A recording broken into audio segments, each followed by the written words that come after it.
noches a todos. El tema de hoy es cómo la Iglesia Católica fue respondiendo a estos desafíos de la Reforma Protestante, siglo XVI. O sea, Lutero da a conocer sus tesis en 1517, pero también no solo poner a la Iglesia a la defensiva, que lo fue, la Iglesia tuvo que defenderse, tuvo que responder, pero ella también tomó iniciativas. Del lado católico, es algo muy curioso, también se dio una reforma, también hubo una reforma del lado católico. Tienen papeles aquí delante.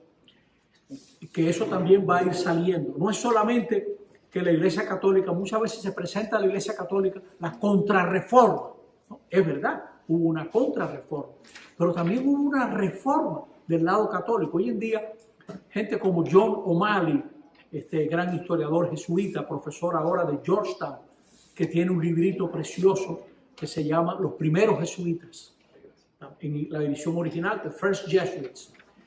Y también tiene varias obras que se leen con un gusto precioso. Por ejemplo, Historia y Teología, el pasado, cómo nos marca el pasado. Ese es reciente, o sea, la publicó Sal Terre, en la colección teológica de ellos. Y otras dos obras que son como clásicas. Él sabe que el siglo de O'Malley es el XVI. O'Malley fue presidente de la Sociedad de Estudios sobre el Renacimiento de los Estados Unidos y tiene un libro en inglés, What Happened at Trent, ¿qué pasó en Trento? Pero escribió otro, ¿qué pasó en el Vaticano II? Mire, ese es un libro que todo católico debiera leer, porque se entiende todo y te explica tantas cosas que nos aclaran sobre nuestra iglesia. Pero me estoy yendo del tema, siempre agradezco la atención de los que ven esto en su casa. Yo sé que ustedes agradecen que no haya anuncios. Pues un aspecto que nos puede dar una idea de cómo la iglesia tuvo un renacer en el siglo XVI, XVII, son las mismas congregaciones. Por ejemplo, los capuchinos que querían vivir más estrictamente la regla de San Francisco. ¿Saben que desde el siglo XIII, siglo XIV, hubo una gran efervescencia entre los franciscanos con todo el tema de la pobreza? Bueno, eventualmente van a surgir los capuchinos de una gran austeridad, de una gran entrega, o una pobreza lindísima. Grandes apóstoles, por ejemplo, en Alemania, los capuchinos ayudaron mucho a los alemanes a mantener su fe.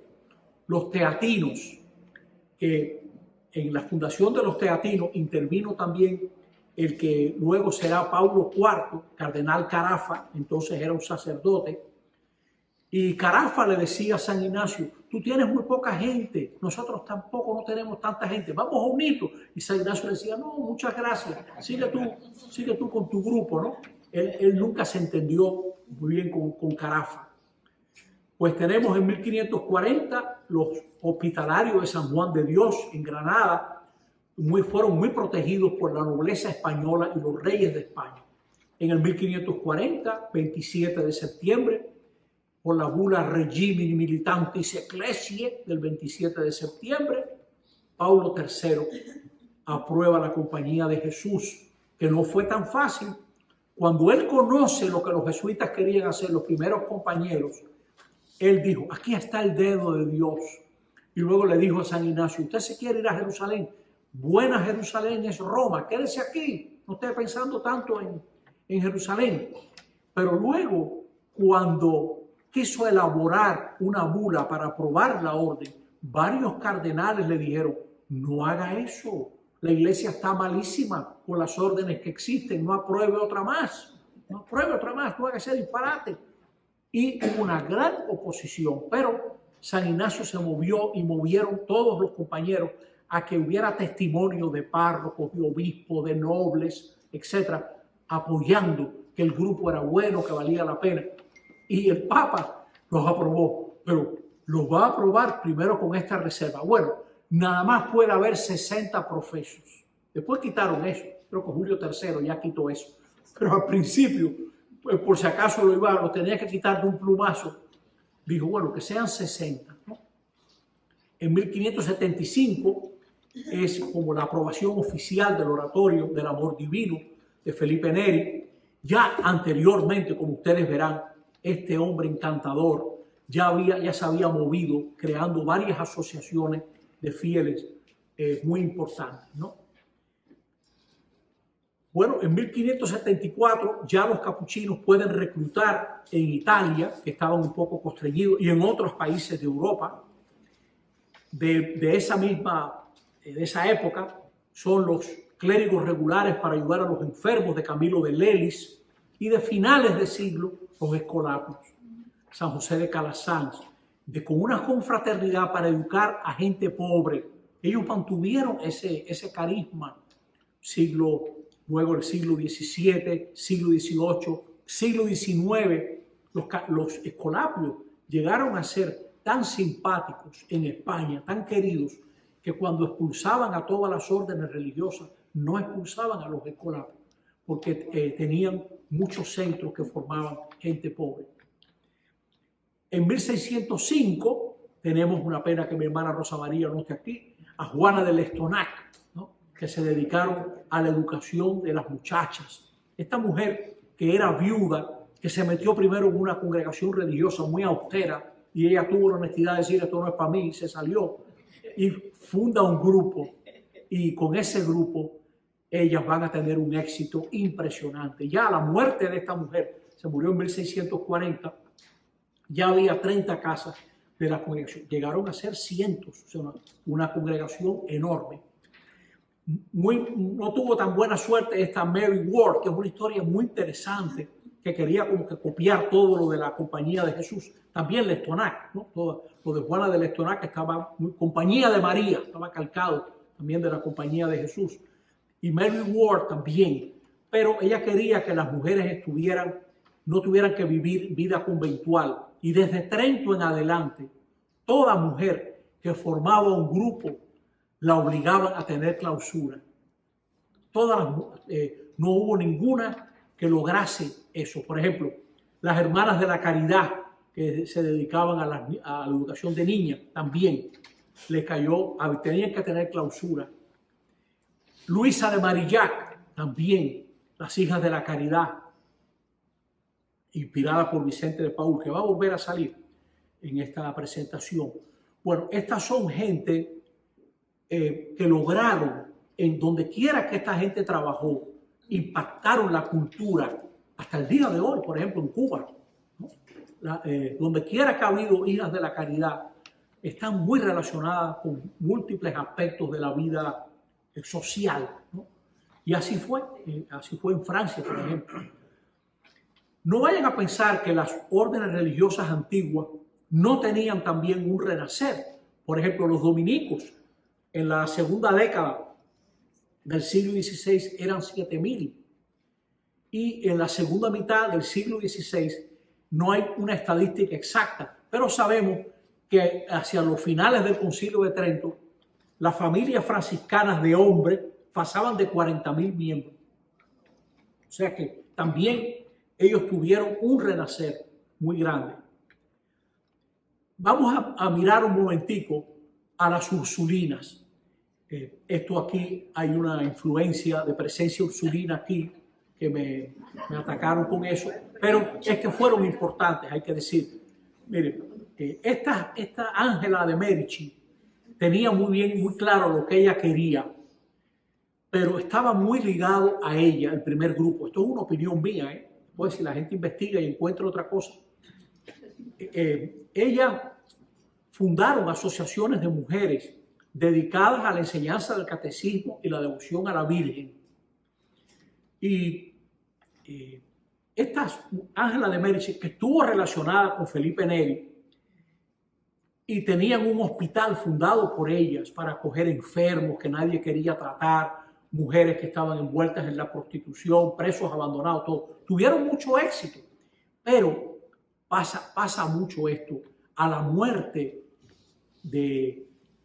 cuando muere Ángela de Medici, hubo como una gran crisis.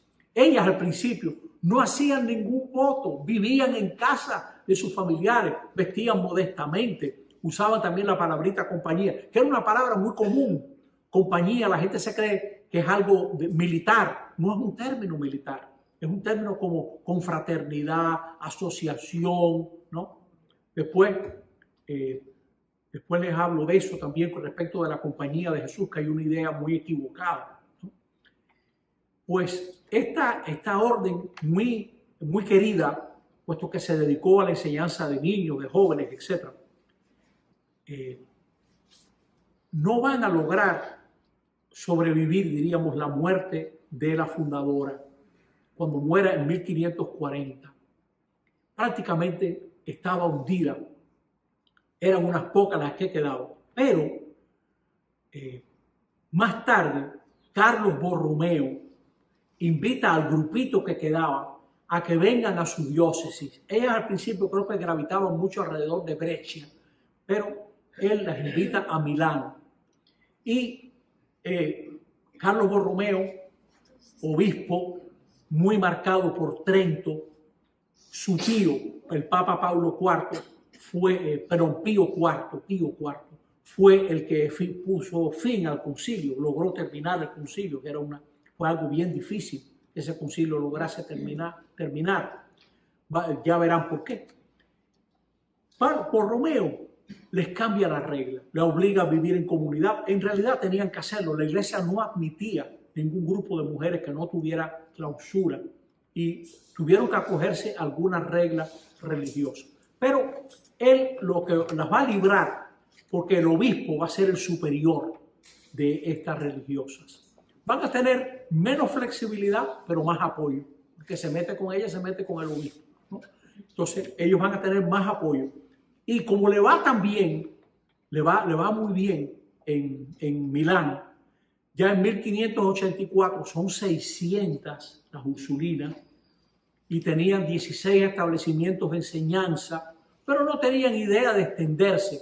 Pero Borromeo era un obispo muy popular, o sea que de alguna manera la fama cruzó los Alpes y en el sur de Francia, se conocía toda esta actividad de las Ursulinas. Y entonces varios obispos, entre ellos el obispo de Aviñón, que conoce un grupo de muchachas, esto hay que decirlo, las mujeres en la iglesia siempre han tenido como más iniciativa, diríamos, más efervescencia que los hombres. Es una iglesia todavía muy patriarcal y saludo a los que me están viendo. Pero hay que decir la verdad, muchas mujeres toman mucha más iniciativa que los hombres. Y el obispo de Aviñón anima a varias jóvenes francesas a acogerse a la regla de las Ursulinas. Gran éxito. 1596 ya es la primera fundación francesa. Y en el siglo XVII van a tener 29 fundaciones en Francia. Siendo así que llegaron a París hacia 1612. John O'Malley tiene una frase, él tiene una obrita que se llama Breve Historia de la Compañía de Jesús, también una joyita de libro, ¿no? Un librito chiquitico, pero que se lee en una tarde. Dice John O'Malley, los jesuitas a veces nos creemos que somos los grandes educadores, etc. Las Ursulinas tenían mucho más establecimientos educacionales que la Compañía de Jesús en Francia en este siglo, en el 17. Y esta gente van a llegar a América con conceptos muy novedosos. Por ejemplo, las Ursulinas de New Orleans tenían colegios de muchachas abiertos a blancas, negras, mulatas, esclavas. Que el que viniera tenía acogida. Esta gente hicieron una labor tan grande que cuando la Luisiana empieza a pertenecer a los Estados Unidos en 1803, bajo la presidencia de Thomas Jefferson, Jefferson le dice, sigan, porque ellas tenían como miedo, ¿no? Dice, no ha pasado nada, sigan adelante, ustedes están protegidas y ustedes están haciendo una gran labor. Bueno, para que se den una idea, en el siglo XVIII se sabe que había 10.000 Ursulinas en Francia, que fue como, diríamos, la gran salvación de ellas, ¿no? Trento lo tratamos el otro día, pero no está mal recordar esto.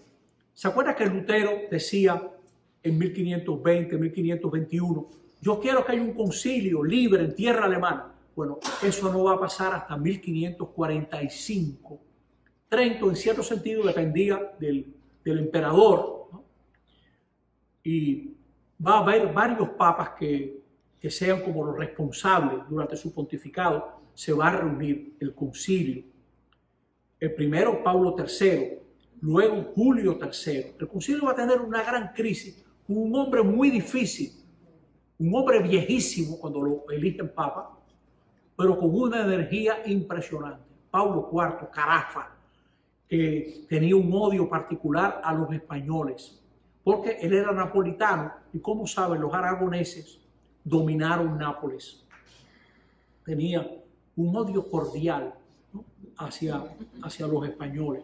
Y los jesuitas, San Ignacio, español, Laínez, español, descendiente de judíos, eso le trajo su problema, ¿no? Francisco de Borja, español, ¿no? O sea que ahí van tres, ¿no? Yo creo que, bueno, ya el Papa entonces en ese momento dijo, no puede ser español el próximo, y fue mercuriano, que en cierto sentido no era español, era belga, pero era súbdito, estaba bajo el emperador, ¿no?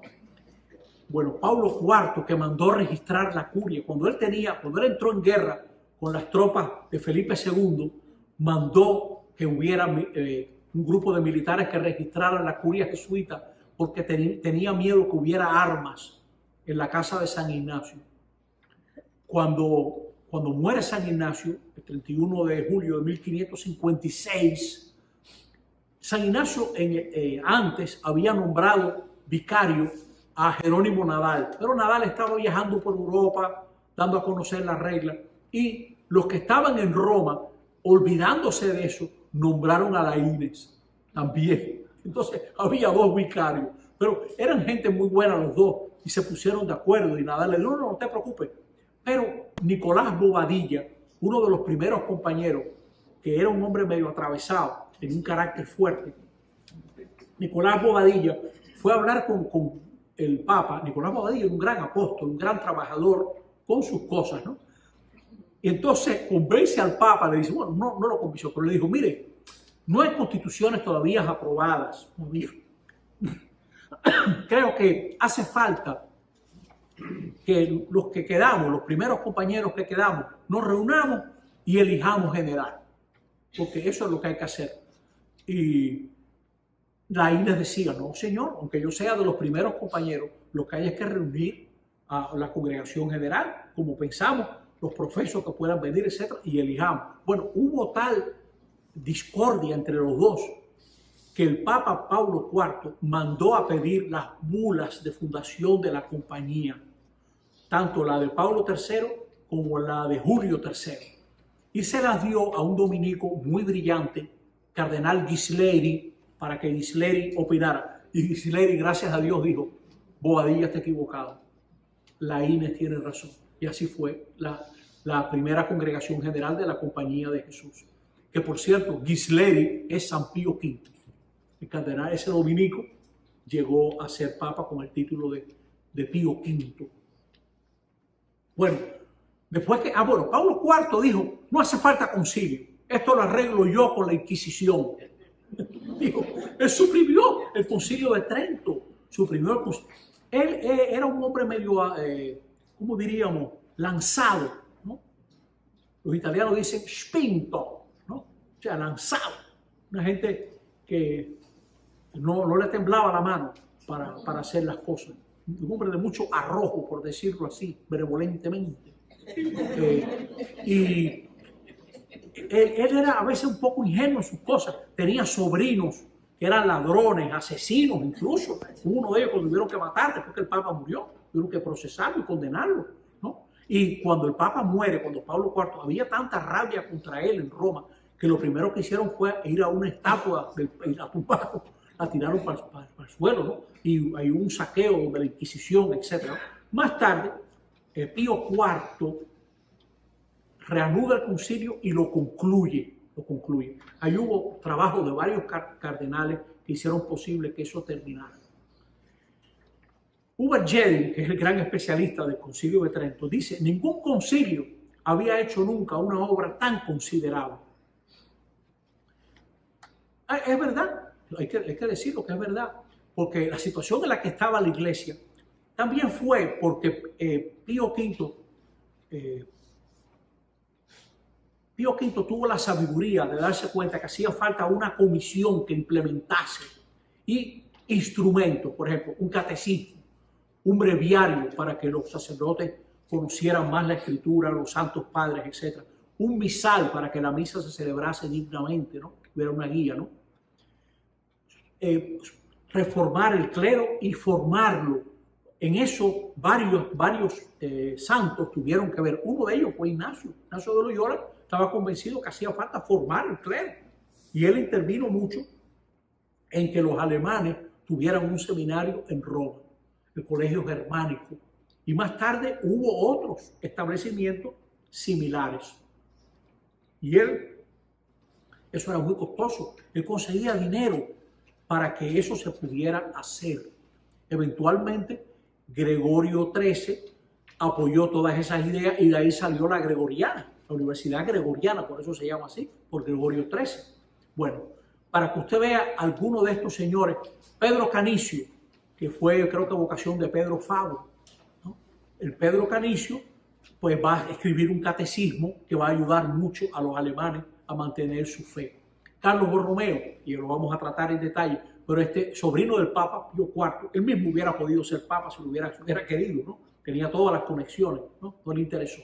No le interesó tampoco estar en Roma. Yo creo que hasta el Papa lo hizo por un tiempo secretario de Estado o algo, le dio un cargo muy grande, pero él se zapateó eso, salió corriendo y el tío lo nombró arzobispo en Milán. Teresa de Jesús, que va a crear todo, lo vamos a tratar en detalle, va a crear todo un camino espiritual para la mujer, primero en España y luego en otros lugares. San Juan de la Cruz, que va a crear también un camino espiritual. Esto es bueno detenernos aquí, porque esta historia debe enseñarnos que los verdaderos cambios vienen de adentro o no duran, ¿no? Es por adentro que va la procesión, ¿no? Nos detenemos en Carlos Borromeo. Este hombre que fallece en 1584 estaba muy bien formado y él tuvo cargos muy importantes, ¿no? Siendo un jovencito, claro, era sobrino del Papa y era un hombre muy capaz, ¿no? Pero él, con sus 21 años y ser secretario de Estado, va a ser obispo en Milán. Y ahí es donde él como dicen, se lució, ¿no? Siendo arzobispo de Milán. Este hombre visitó a lomo de mulo muchísimas parroquias en las laderas de los Alpes, ¿no? O sea, él recorrió esa diócesis inmensa. Va a formar asociaciones de sacerdotes para que se ayuden. Les hizo hacer un voto a esos sacerdotes de su asociación, que usted va a ir donde yo lo mande y donde haga falta. O sea, que no me negocie. La gente que era de esa asociación iban donde él les decía, ¿no? Hizo visitas parroquiales, visitas en su arquidiócesis, que hubiera libros parroquiales bien llevados, que cuando él no estaba hubiera alguien que atendiera los asuntos y formar el clero. Formar el clero. Y ya les hablaba de este grupo de sacerdotes diocesanos dispuestos a ir a donde fuese necesario. Yo tengo amigos diocesanos que dicen mucho esta frase que va a salir aquí en todos los medios, ¿no? Bueno, como esto lo vemos Joaquín y yo. Dicen los diocesanos, ustedes hacen los votos y nosotros los vivimos, ¿no? Hay mucha verdad en eso. Porque mire, muchas veces para que nosotros nos manden a un lugar o a otro, muchas veces nos preguntan, ¿qué te parece fulano? ¿Que tú estarías de acuerdo? ¿Te va bien? A veces los obispos no tienen esa posibilidad. Fulano, me hace falta alguien en tal lugar, vete para allá, ¿no? Por ejemplo, ahora que falleció Marín, tremendo sacerdote, ¿no? Me imagino que aquí habrán tenido que echar mano, y no es cualquiera para sustituir a Marín, ¿no? Que era un tremendo sacerdote, ¿no?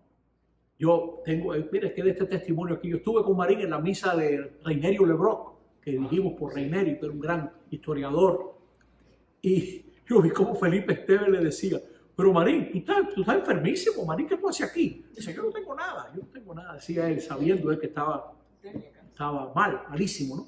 Pues ahí estuvo él atendiendo, haciendo de todo, ¿no? Como si no tuviera nada. Un hombre que estaba invadido por el cáncer, ¿no? Pues Carlos Borromeo, cuando haya la peste en Milán, todavía a esa peste se le llama la peste de San Carlos. O sea, porque este hombre se dedicó a los apestados y creó, era un gran organizador. Este hombre era un gran organizador. Miren un resumen que hace el gran historiador Ludovico Pastor. El cardenal de Milán, con la acerada rectitud de su carácter, se presenta a los ojos de sus contemporáneos y de la posteridad como uno de los grandes hombres que lo sacrificaron todo para hallarlo todo, que renunciaron al mundo y precisamente por su renuncia ejercieron un inmenso influjo en él, ¿no? Fuera del fundador de la Compañía de Jesús, ningún personaje ejerció tan honda y duradera influencia en la restauración católica como San Carlos Borromeo, una columna de la historia eclesiástica en la frontera de dos épocas, el Renacimiento moribundo y la victoriosa Reforma católica. Está muy bien dicho. Esto suena así bonito decirlo. Carlos Borromeo metió en vereda, o sea, encaminó a tantos sacerdotes que hubo quien contratara a un asesino que le tiró un arcabuzazo a ese hombre, estaba rezando en la iglesia y le pasó el tiro cerquita, ¿no? Y ahí siguió rezando, ¿no? Pero eso no es invento, ¿no? Bueno, y ahora vamos a tomar un momentico a Felipe Neri, también un personaje de este siglo del XVI, que durante mucho tiempo pues tuvo la vida laical. San Ignacio, que nació en 1491, vino a ser ordenado en 1537. Yo creo que este hombre duró hasta más de laico, me parece a mí, ¿no? Él era una persona de un trato exquisito, ¿no? O sea, él se ganaba mucho a la gente con su trato. Y ya de joven pronunciaba sermones bellísimos para los niños que andaban sueltos en la calle. Y esta es una de sus grandes preguntas. Amigo, ¿y cuándo vamos a empezar a ser mejores, ¿no? Decía él. Animaba mucho, esto es algo muy propio de la época. Esto es típico, por ejemplo, Francisco de Sales lo hará más tarde, la religiosa, la Ursulina lo hicieron, la Lestonac lo hizo también, y toda esta gente, la hija de la caridad, visitar los hospitales. Los primeros jesuitas también andaban en eso, ¿no? Dice, recibió el don era un hombre que tenía una alegría contagiosa, este señor. Ya en 1548, él es el cabeza de una confraternidad para atender enfermos y los peregrinos que llegaban a Roma. Él también va a recoger una devoción que era bastante corriente en Roma, que era visitar las 7 basílicas y luego confesarse y comulgar, ¿no? Los jesuitas de esa época le decían a la gente, comulguen, comulguen. Esta gente va a insistir más, comulguen y confiásense también, ¿no? Van a insistir también en eso. Él va a ser ordenado en 1551 sacerdote, pero por cierto casi empujado por la gente que lo dirigía, ¿no? Y se une a una comunidad que existía en San Jerónimo, ¿no? Bueno, era un hombre tan querido que el Papa Gregorio XIII lo quiere hacer encargado de una parroquia, pero la gente, los florentinos, porque él era florentino, lo quieren que él sea el párroco de la parroquia de los florentinos en Roma, ¿no? Y él tuvo que hacer una maroma. Creo que aceptó ser párroco, pero seguía en el mismo lugar donde él estaba antes y a través de otra gente ejercía su ministerio, ¿no? Baronio, el cardenal Baronio, va a ser uno de los miembros del oratorio. Baronio era tremendo, diríamos, erudito. Y más tarde, Newman se sintió muy atraído. Newman fue miembro del oratorio, hoy en día beato, John Cardinal Newman, ¿no? Para que usted se dé cuenta, o sea, ¿cómo era que esta gente, cómo era que tenían esa simpatía? Bueno, la confesión, la devoción a la Eucaristía, las 40 horas, la dulzura de trato. Este señor combinaba la conversación, él le gustaba mucho la música, tenía amigos que ven músicos, entonces había a lo mejor su charlita con un grupo de jóvenes, Yo no sé cómo esa gente cabía, porque los lugares que tenían no eran tan grandes, pero ahí eso se llenaba de muchachos y él hablando y luego una musiquita, alguien que sabía tocaba sus 2 o 3 piezas y volvían otra vez y así, ¿no? O sea, muy ágil para la época. Yo me encuentro que el hombre estaba muy en la cosa, ¿no? Ahora vamos a hablar de Santa Teresa y es importante que ustedes sepan que todo esto depende de esta gran Montserrat Izquierdo, ¿no? Esto es algo elaborado por ella. Ustedes ven que la calidad supera lo anterior. Teresa es de este siglo, 1515, Ávila. Ella, una persona frívola en su juventud, enamorada por sus primos, etc. Pero toda esa vida, todo ese asunto le va a durar como 20 años, ¿no? Por más de 20 años. Y la pone interna, el papá puso interna a Teresa en Santa María de Gracia, ¿no? A los 17 años.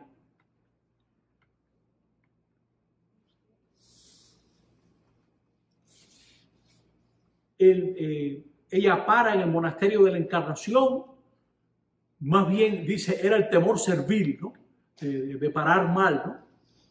Pero no es que ella tenga un gran cambio interior ni nada de eso, ¿no? El cambio va a venir más tarde, ¿no? Ella tiene una tan gran tensión espiritual que estuvo enferma, dice, una curandera me sanó. Dice, procuraba lo más que podía traer a Jesucristo dentro de mi presente, ¿no? Y hallábame mejor en las partes a donde le veía más solo. Y así comencé a tener oración sin saber qué era, ¿no? Estos son 10 años donde no hay coherencia entre oración y vida, una vida mediocre, no tiene como un amor radical. Tratar a Dios, pero tratar con el mundo también. Parece que era una persona muy simpática, ¿no? Y fácilmente, pues, la gente le iba a visitar, etcétera, ¿no? Ella al principio, pues, quiere sí salir, pero quiere hacerlo ella sola, ¿no? Los campos, ¿no? Me debía faltar no poner del todo la confianza en su majestad. Durante 4 años, paralítica en la enfermería de la Encarnación, se encomienda a San José, pero entra en la crisis más grave de su vida. Comencé de pasatiempo en pasatiempo, de vanidad en vanidad, de ocasión en ocasión. Y ahora que pasaba muchas horas en el locutorio, Cristo la reprende y abandona la oración. Parecíame mejor andar como los muchos y rezar lo que estaba obligada y no tener tanto trato con Dios. Pero en 1554 tiene como su gran experiencia, ¿no? En la cuaresma de 1554, era tan Cristo muy llegado, era tan devota que mirándola toda me turbó de verle tal y arrojéme cabe él con grandísimas lágrimas, suplicándole me fortaleciese ya de una vez para no ofenderle. Es un choque espiritual en su vida. Una vez que esta mujer se va liberando de sus afectos descoordenados, entra en este proceso, ya para 1556, fecha fácil para nosotros los jesuitas de acordarlo, porque ese es el año de la muerte de Ignacio, ¿no? Dios la libera de sus afectos desordenados. Y yo no quiero que tenga conversación con hombres, sino con ángeles, ¿no? Estos ángeles serán los grandes amigos, ¿no? Y son las personas también que buscan de Dios. Y ella nos va a enseñar la gran lección de la amistad. Y va a definir la oración como un trato de amistad con Dios. Fíjense si este curso está tan bien organizado que el evangelio de hoy ya no los llamo siervos, sino amigos. Así estamos aquí nosotros organizados en este curso. Entonces, escribe porque sus confesores y directores espirituales le mandan a escribir. Gracias a Dios ella tuvo gente lúcida que se daban cuenta que lo que esta mujer vivía lo podía aprovechar muchas otras personas, ¿no? Y entonces ella va a redactar lo que luego va a ser, algunos escritos de estos son clásicos de la lengua española, ¿no? Esta mujer que es doctora de la iglesia, ¿no? maestra de oración. Orar es tratar de amistad, estando muchas veces tratando a solas con quien sabemos nos ama. Esto es una buena definición, ¿no? Todavía, ojalá que estos cursos animen a todo el que ve estas cosas a emprender el camino personal de la oración, como pueda, ¿no? Somos todavía una iglesia que en gran medida no ora, ¿no? Y por eso nos perdemos de muchas cosas, porque el Espíritu muchas veces se nos adentra a través de la oración y nos plantea cosas a través de la oración. Dice, la sustancia de la perfecta oración no está en pensar mucho, sino en amar mucho. Orar para Teresa de Jesús, mirar al Señor, no os pido más que le miréis. Bueno, pues ella, que va a tener un impacto sobre otras religiosas, ¿no?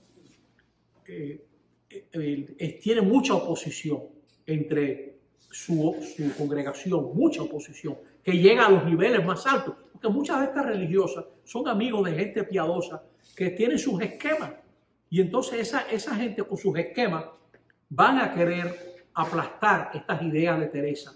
Por ejemplo, el nuncio Felipe Sega, ¿no? Que la va a confinar a Toledo y la va a llamar fémina inquieta y andariega en una carta, ¿no?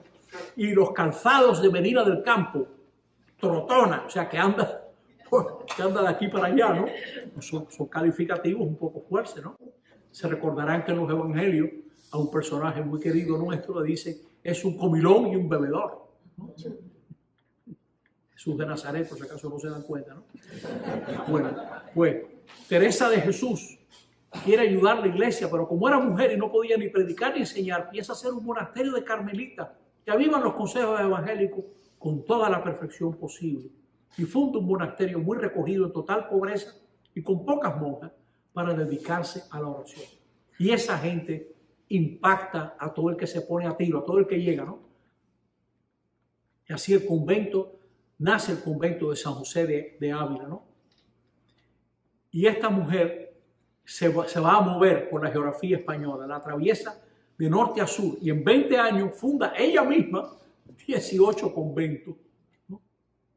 Para que viven toda esta inspiración que ella lleva. Ahí están, Montserrat ha puesto aquí donde están fundados con la fecha, ¿no? Que, óigame, no es fácil con las comunicaciones de la época, ¿no? El que esta mujer haya desarrollado. Este mapa tenemos que ponerlo en todo. Bueno. Y su último viaje a Alba de Tormes, muere el 4 de octubre de 1582, repitiendo aquellas famosas palabras, al fin muero hija de la iglesia, ¿no? Esta gran mujer. Fíjense, de nuevo el siglo XVI, el mismo siglo de Lutero, esa efervescencia de Lutero. Hay también dentro de la iglesia católica una gran efervescencia. Ese es el día que le quitamos 10 días al calendario. Ese día. Sí. Ese día, el calendario gregoriano entró en el... Sí. Ella... Por eso entonces se celebra el 15. Sí. Y estos famosos versos de ella, ¿no? Nada te turbe, nada te espante, todo se pasa, Dios no se muda, la paciencia todo la alcanza, quien a Dios tiene, nada le falta, solo Dios vale. Ya habíamos visto antes a San Vicente de Paúl y las Hermanas de la Caridad, una de las primeras órdenes de mujeres en dedicarse al cuidado de los pobres, ¿no? Y los trapenses del siglo XVII, la misma regla cisterciense, pero con más austeridad, más verdad, ¿no? También esta gente van a traer una gran renovación a todo el que los conozca. Nos detenemos un momento en dos fechas que ayudan mucho a las personas que están en los Estados Unidos viendo esta charla. Miren, la guerra de los 30 años, de nuevo fue una guerra por motivos religiosos. ¿Se acuerdan que todo el tema de la guerra en Alemania medio que termina con la paz de Augsburgo, 1555, que decía que la religión del súbdito tenía que ser la religión del príncipe? Pero eso en realidad no resolvió nada. Y ya para 1618 hay católicos que tienen la ambición de conquistar los territorios protestantes y protestantes con la ambición de conquistar los territorios católicos. Esta guerra de los 30 años fue una guerra también por motivos religiosos y va a terminar con la paz de Westfalia, donde lo que se plantea es que debe de haber respeto a las convicciones religiosas de las personas, cosa que la Iglesia Católica no aceptó.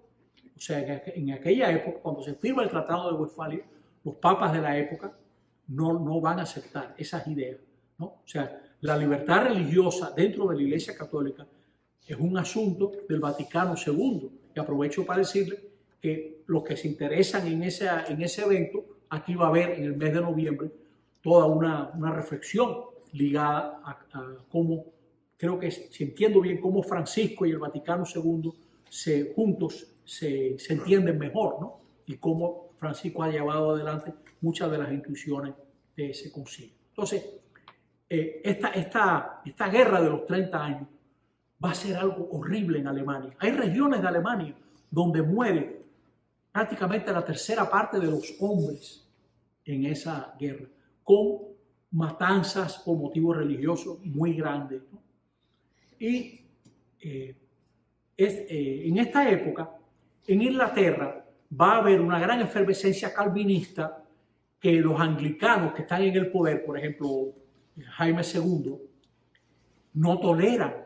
Jaime II, que yo creo que era Luis XIV, que decía que era el tonto más sabio de la cristiandad.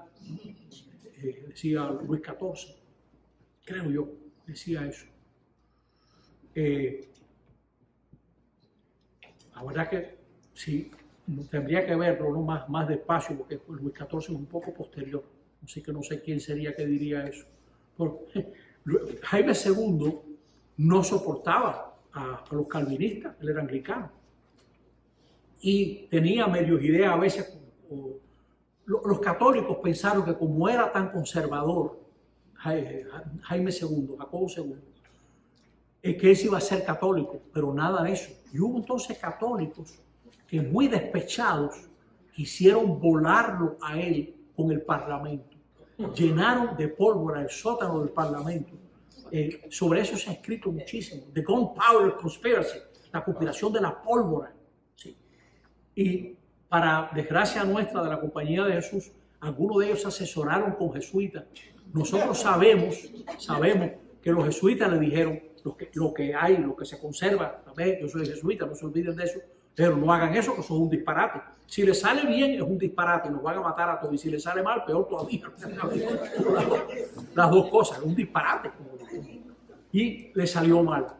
Le salió mal y, por supuesto, buscaron a los jesuitas para matarlos, ¿no? De mala manera. Y hubo una matanza de católicos. Y los calvinistas, que estaban tan enfrentados a este hombre, que les hizo la vida imposible, se van a Holanda, pero de ahí luego vienen a América. La gente del Mayflower eran calvinistas ingleses, puritanos, huyendo de la Inglaterra de Jacobo II, ¿no? Que es el mismo nombre. James y Jacobo y Santiago, todo eso es lo mismo. Es el mismo nombre. Eso, dele mente a eso, que eso está muy interesante también. Esto es bueno tenerlo en mente porque nos marca mucho como países, ¿no? Este país se funda con una minoría calvinista firme, calvinistas que vienen de ser perseguidos por la corona, mientras que la América se ha fundado un siglo antes por un grupo de gente que vienen protegidos por la corona. Los calvinistas, se van a quedar con una rabia tan grande de la corona inglesa, que cuando la corona inglesa intente nombrarles un obispo anglicano, yo creo que era en New England que querían nombrar un obispo, la gente se tira a la calle a romper cosas. Nunca lograron nombrar un solo obispo en América. Los católicos, estuvo John Carroll, ¿no? En el área de Baltimore, pero los anglicanos. Y España, en el momento de la independencia, había más de 30 diócesis. Muy pronto hubo, en el siglo XVI, ya hubo unas cuantas diócesis, ¿no? O sea, esto nos marca mucho. Esta guerra de los 30 años, la paz de Westfalia, no aceptada por los papas, que es el momento en que Holanda encuentra su independencia, es reconocida en el 1648, ¿no? Bueno, En el siglo XVII hubo sus intentos de ecumenismo entre este pensador Leibniz, que tanto tuvo que ver, creo que también él y Newton desarrollaron, creo que el cálculo infinitesimal o algo así, Pedro nos podrá decir luego, y Bossuet, que era un gran orador, una persona que tenía muy buena formación, aunque este señor también era un absolutista tremendo, ¿no? Él le decía, bueno, Jacobo II también, Jacobo II decía, Adeo Rex, a reye lex, el rey viene de Dios y la ley del rey, decía él, ¿no? Sí, muy curioso.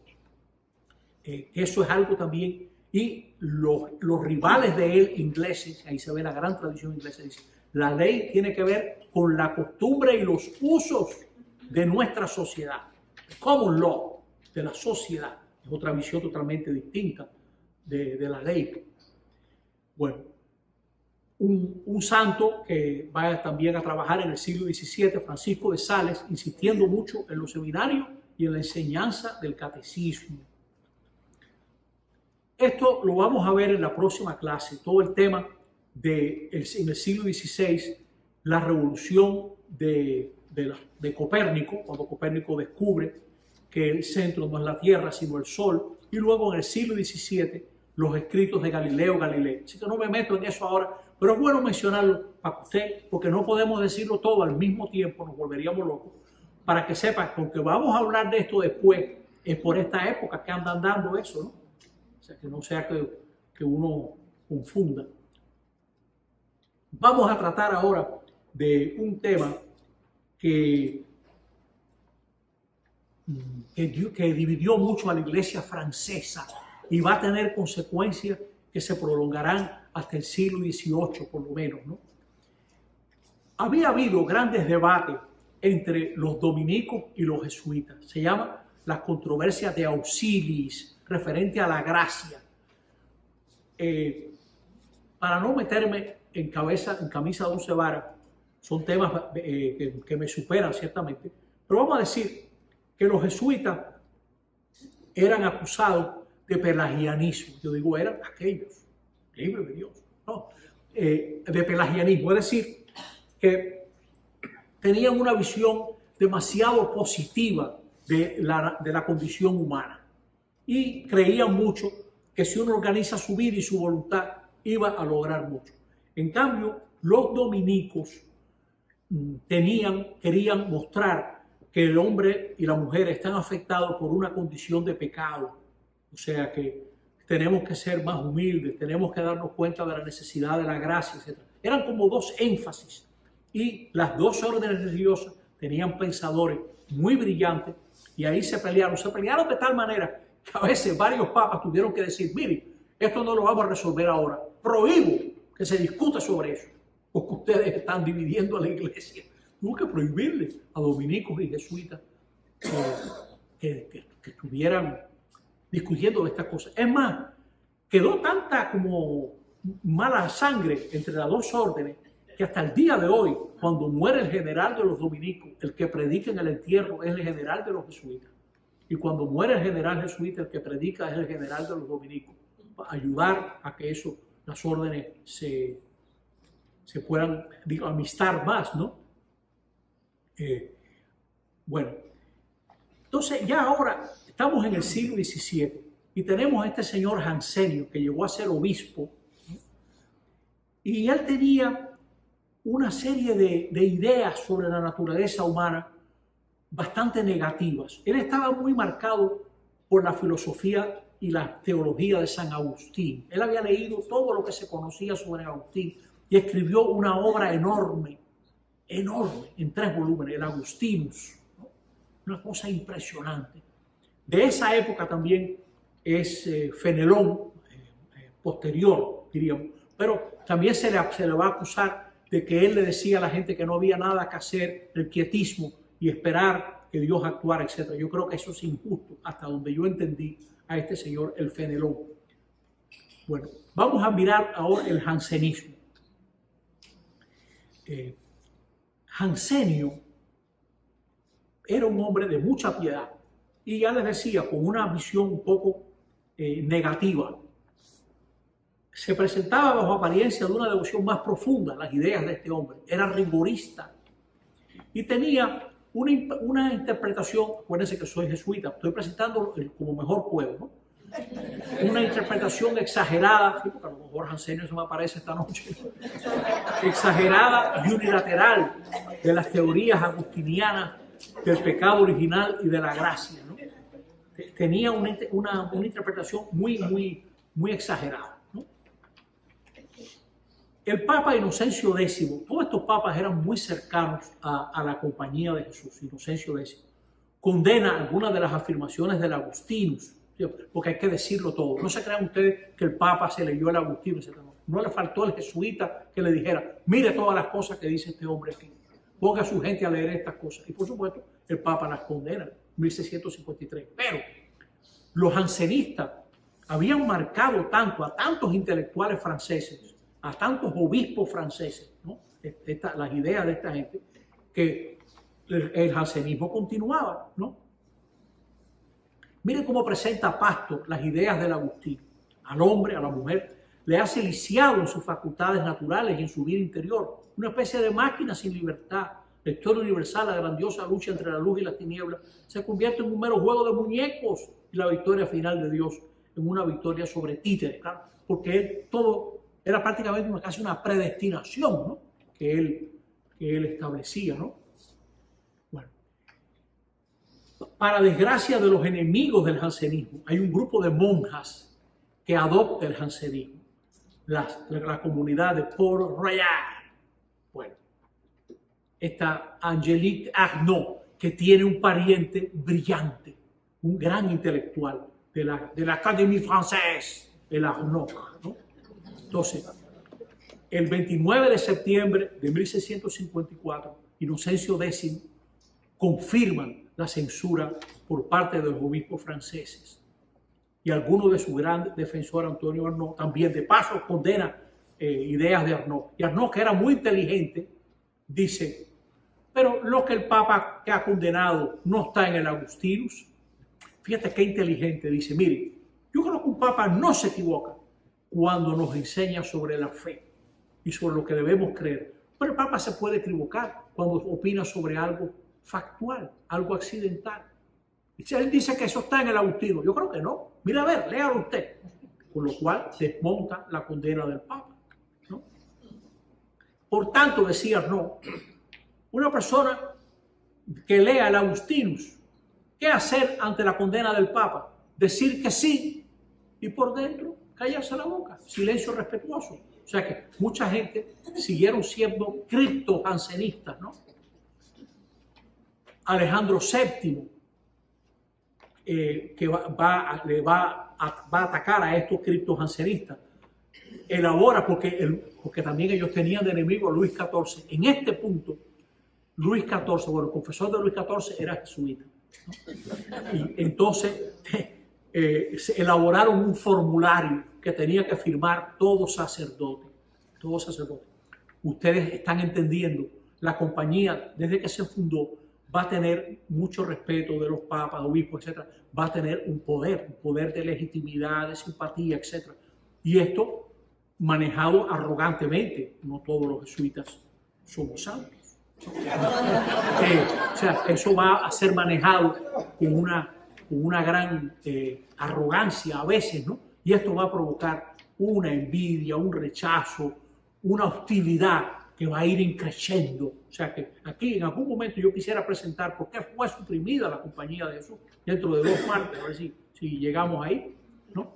Y este es uno de los motivos. Esta gente los han forzado a firmar algo en lo que no creen, ¿no?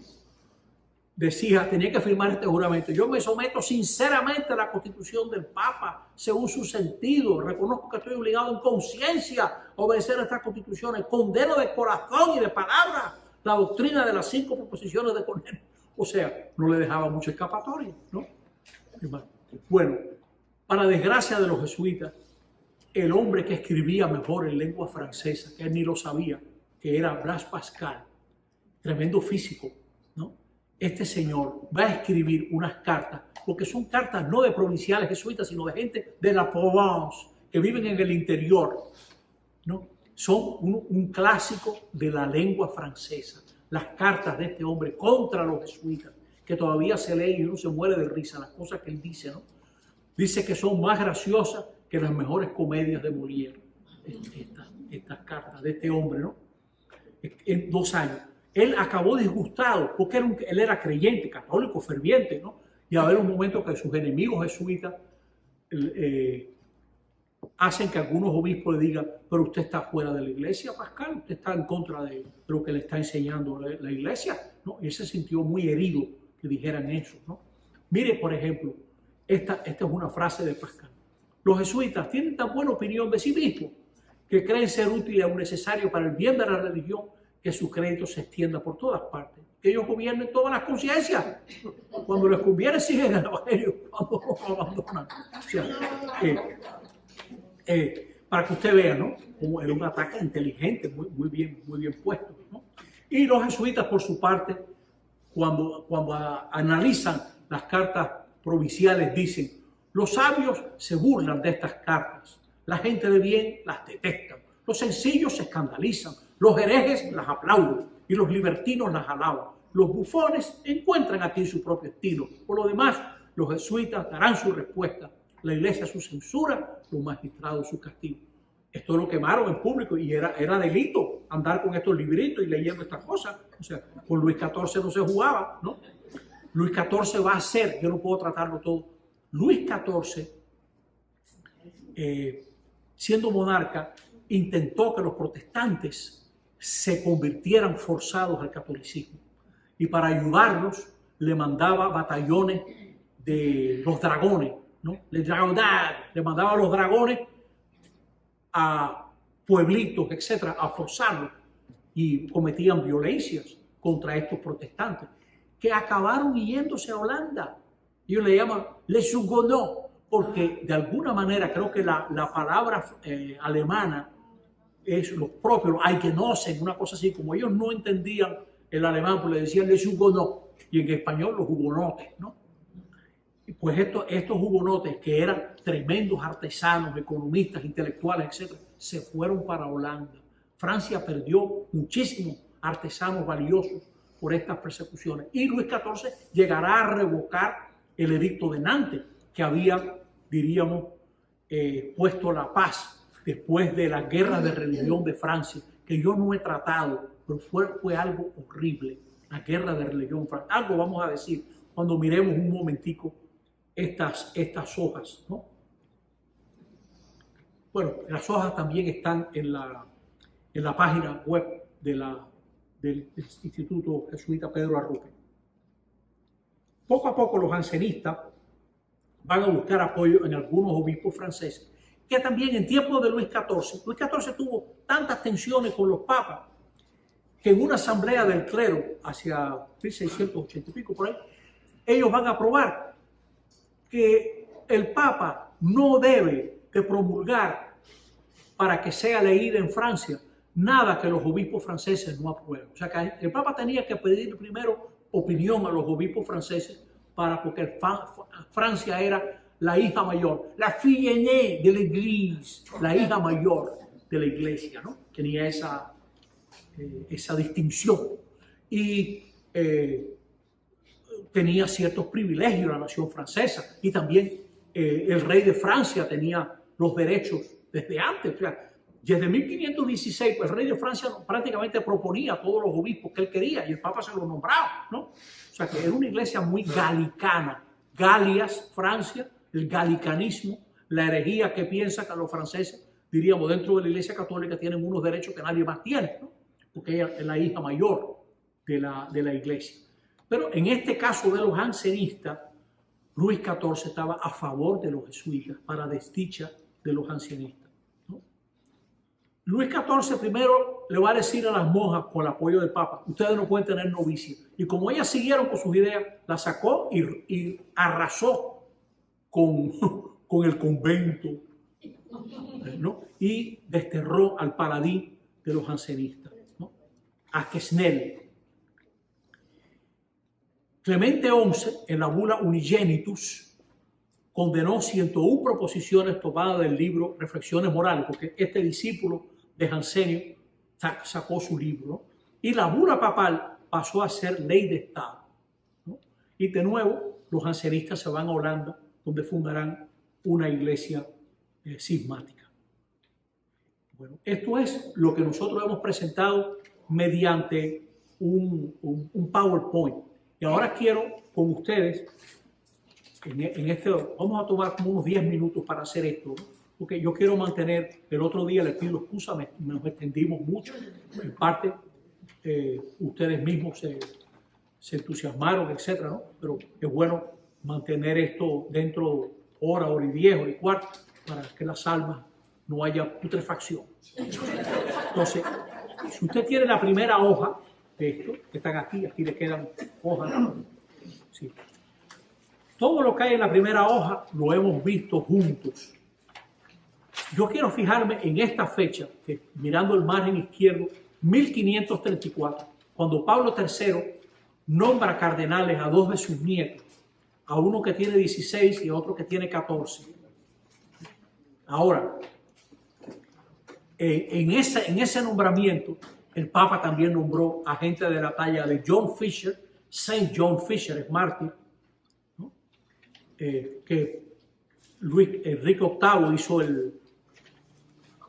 hizo el chiste, ¿no? Dije, el Papa lo nombró cardenal, pues no sé dónde le pondrán el birrete después que le corten la cabeza, ¿no? Así es, hombre, terrible, ¿no? Bueno, nombró cardenal a Reginald Paul, que Pablo IV más tarde lo odiaba, a Gasparo Contarini, a Jacobo Sadoleto, a Simonetta Cervini, que sería el futuro Marcello II, ¿no? Y también a Gianpietro Carafa, el futuro Papa Pablo IV, ¿no? O sea que Pablo III, que nombró a sus nietos, también nombró gente que valiera la pena. Lo demás lo hemos visto. Pase la página. Quiero que usted se fije cómo Pablo IV, una idea de Pablo IV. Pablo IV pensó que él solo podía reformar la Iglesia Católica con la Inquisición, que no hacía falta concilio. Y luego, en esta hoja, tenemos una valoración de Trento, que la hemos visto. Nosotros hemos visto esto, pero es bueno darnos cuenta que Pío IV creó una congregación de cardenales para implementar el concilio, ¿no? También se metieron a hacer una versión de la Vulgata tan horrible que hubo que recogerla porque tenía tantos errores, ¿no? Que hubo que recoger esa versión de la Biblia, ¿no? Por la cantidad de errores que tenía. La iglesia se va a formar en este concilio, pasarán 3 siglos antes de que vuelva a ocurrir otro concilio. El próximo será el Vaticano I en 1869, que nada más duró un poquito del 1870, porque él mismo empezó, creo que ese verano, la guerra franco-prusiana y no hubo más concilio primero. Hay gente que dice que afortunadamente, puesto que la mentalidad de aquel concilio hubiera sido fatal, ¿no? Para la iglesia, hay gente que dice eso.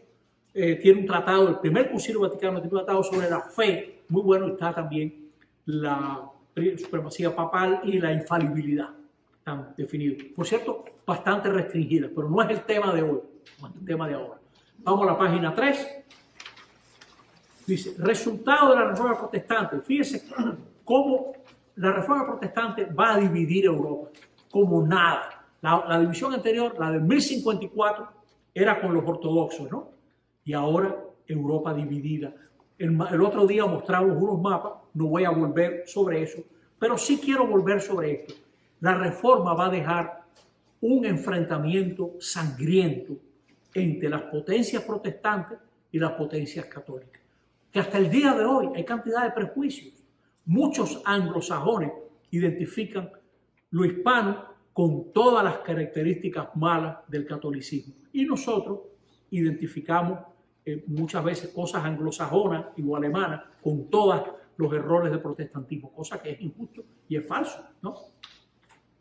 Sí, pero lo que sí es histórico es la represión. Por ejemplo, María la Sangrienta en Inglaterra mató cantidad de gente. La noche de San Bartolomé en Francia, una masa. Hasta el día de hoy no se sabe ¿Cuánta gente murió en la noche de San Bartolomé? Fueron miles de protestantes que murieron. Y como al Papa le dijeron que era un levantamiento contra el monarca y había salido ileso, mandó a cantar un Te Deum, ¿no? En ese momento, creo que era Gregorio XIII. Sí. Más tarde, el edicto de Nantes, que trae paz. Pero para que usted vea, Pío V, el Papa Dominico, Pío V, excomulga a Isabel I de Inglaterra, ¿no? Y entusiasmó a Felipe II con una armada, con un ataque a Inglaterra. Yo le decía mucho a mis compañeros de Georgetown, ¿no? Yo le decía, se salvaron, que la Armada Invencible fracasó, que estaríamos ahora aquí en Ciudad de Jorge. Ciudad de Jorge. No, se salvaron. Porque la Armada Invencible, que era prácticamente de los grandes esfuerzos financieros de Felipe II, que tuvo 3 bancarrotas, por cierto, le fracasa. Ahí lo que pasó, yo creo, fue que el hombre clave que iba a dirigir eso se le murió. No sé si era el duque de Medina Sidonia.